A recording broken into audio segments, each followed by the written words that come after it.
Friends দেখো আমি আবার একটা নতুন ভিডিও নিয়ে চলে এলাম। তো এদিকে দেখো বাসি বিছানাগুলো পড়ে আছে, এখনও গোছানো হয়নি কারণ ডোডো এতক্ষণ ঘুমাচ্ছিল। তো তারপরে দেখো আমি বিছানাটা ভালো করে পরিষ্কার করে নিয়েছি। আর বিছানা নোংরা থাকলে সত্যিই ভালো লাগে না। আর এদিকে দেখো আমি সকালবেলায় ঘুম থেকে উঠি, আগে আমার দায়িত্ব হচ্ছে গোপালকে তোলানো। আর এইদিকে দেখো বাইরে কিন্তু ঝপঝপ করে বৃষ্টি পড়ছে। তো খুবই সুন্দর একটা ওয়েদার, সানডেটা একদম দারুণ জমে গেছে একদম ওয়েদারটা। আর তোমাদেরকে আরেকটা জিনিস দেখাই, আমাদের তো বৃষ্টি সবার ভালো লাগে, তো এইটা কি কারোর ভালো লাগে বলো? এটা দেখলেই তো মানে গা ঘিন ঘিন ঘিন ঘিন করে ওঠে। তো যাই হোক, কিছু করার নেই, বর্ষাকাল যখন তখন এগুলো তো মানে হবেই আর কি। তো যাই হোক, এগুলোর জন্য আমার একটু ঘৃণা লাগে, রাস্তায় বেরোতে ইচ্ছা করে না। আর এইদিকে দেখো আমি সকাল সকাল রান্না করতে বসিয়ে দিয়েছি। তো এইদিকে দেখো ভাতটা আমি বসিয়ে দিয়েছি, ভাতটা মানে প্রায় অলমোস্ট হয়ে এসছে।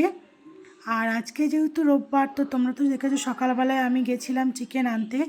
আর এইদিকে দেখো আর একটা গ্যাসে আমি বসিয়ে দিয়েছি ঢ্যাঁড়স ভাজা। তো পেঁয়াজ দিয়ে আমি ঢ্যাঁড়সটা ভাজা ভাজা করছি।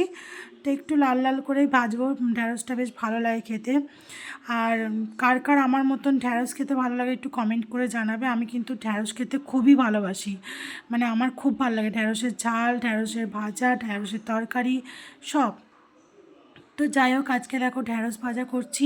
আর এদিকে আমি দেখো চিকেনটাকে ভালো করে তেল একটু নুন হলুদ দিয়ে মাখিয়ে রেখেছি। তো এদিকে চিকেনটা মাখিয়ে রেখেছি, চিকেনটা আমার করব আলু দিয়ে করব।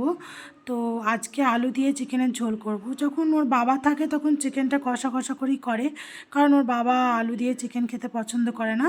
কিন্তু আমার আবার একটু চিকেনে আলু না হলে ভালো লাগে না।